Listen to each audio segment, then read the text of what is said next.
হোজাই জিলাৰ ভাৰতীয় জনতা যুৱ মৰ্চাৰ কৰ্মীসকলৰ মনৰ বতৰা ল'লে ৰাজ্যিক সভাপতি ৰাকেশ দাসে।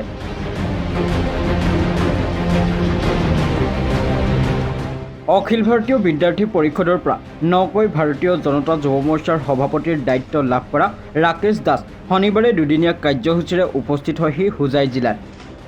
সভাপতিগৰাকীক হোজাই শংকৰদেৱ নগৰত থকা বিজেপি জিলা কাৰ্যালয়ত উষ্ম আদৰণি জনায় যুৱ মৰ্চাৰ কৰ্মকৰ্তাসকলে।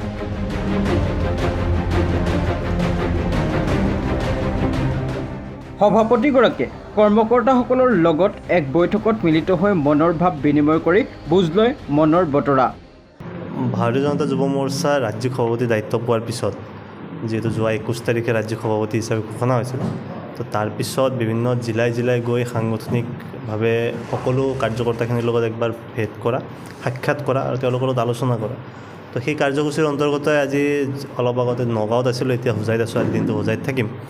তো লক্ষ্য এটাই যে আমাৰ যি গ্ৰাছৰুটত কাৰ্যকৰ্তাসকল আছে তেওঁলোকৰ লগত এজন ৰাজ্যিক সভাপতি হিচাপে তেওঁলোকৰ মনৰ কথাখিনি জানিব চেষ্টা কৰে আৰু ভাৰতীয় জনতা যুৱ মৰ্চাৰ প্ৰত্যেকগৰাকী কাৰ্যকৰ্তাৰ মনত কি আছে, আগন্তুক দিনত আমাৰ কাৰ্যসূচী কেনেকুৱা হ'ব।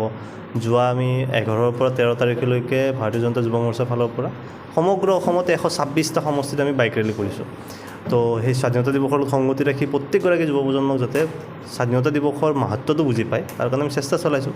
আগন্তুক দিনত উপ নিৰ্বাচন আহি আছে, পঞ্চায়ত নিৰ্বাচন আহি আছে, সেই ক্ষেত্ৰত ভাৰতীয় জনতা যুৱ মৰ্চাৰ কেনেকুৱা ভূমিকা হ'ব সেই ক্ষেত্ৰতো আমি সকলোৱে আলোচনা কৰি আজি প্ৰথমটো ভিজিট। ইয়াৰ আগতে আহিছোঁ বহুতবাৰ বিদ্যাৰ্থী পৰিষদৰ কাৰ্যকৰ্তা হিচাপে প্ৰৱাসত, প্ৰথমবাৰ ভাৰতীয় জনতা যুৱ মৰ্চা হিচাপে আহিছোঁ। তো চাওঁচোন চবৰে লগত কথা পাতি চাওঁ।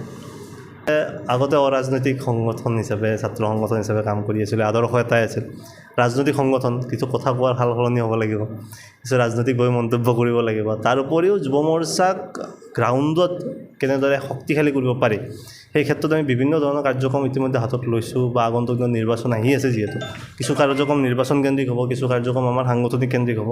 তো কিছু ছমাহ যাই লওক, ছমাহ পিছত নিশ্চয় আপোনালোকৰ লগত আৰু এবাৰ কথা পাতিম।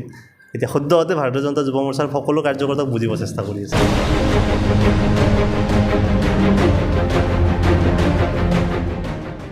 Bureau report, nation first news, Guwahati.